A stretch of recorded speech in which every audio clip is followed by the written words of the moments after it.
Hello বন্ধুরা, আজ আমি আপনাদেরকে দেখাবো কিভাবে ব্লগারে custom robot header tag add করতে হয়। দেখুন বন্ধুরা, আমার ব্লগটিতে কিন্তু already custom header tag enable করেছি। এখন আমি আপনাদেরকে দেখাবো কিভাবে করতে হয়।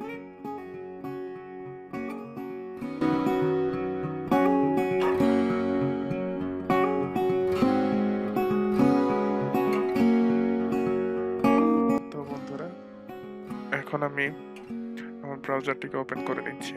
ব্রাউজার ওপেন করে নিয়ে আপনারা আপনাদের ব্লগটিকে সিলেক্ট করে নেবেন।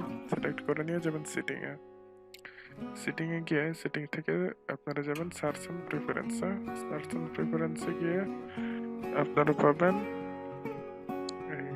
ইন্ডেক্সিং। এখান থেকে আপনারা দেখতে পারবেন যেটা ডিফল্ট ভাবে আপনাদের থাকবে, সেটা হচ্ছে রোবট হেডার পেজ। এটা দেখবেন ডিসেবল থাকবে, সেটাকে আপনারা ইয়েস করে নেবেন। এরপর আপনারা ঠিক এইভাবে আমি যে সেটিংগুলো দিব, হোম পেজে গিয়ে অলে টিক দিবেন। তারপর আপনারা দিবেন noodp তে টিক। এরপর আবার আপনারা সার্চ পেজে গিয়ে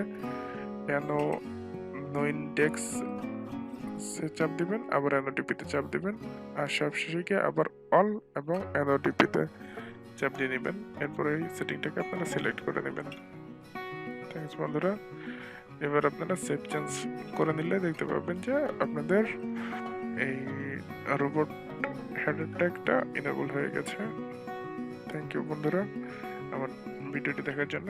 আর robot.txt কিভাবে চালু করতে হয় সেটার জন্য আমার অন্য আরেকটি ভিডিও আছে, সেটা দেখার আমন্ত্রণ রইল বন্ধুরা। সেটার লিঙ্ক আমি দিয়ে দিচ্ছি। আর আমার চ্যানেলটিকে সাবস্ক্রাইব করুন। ধন্যবাদ পাশে থাকার জন্য।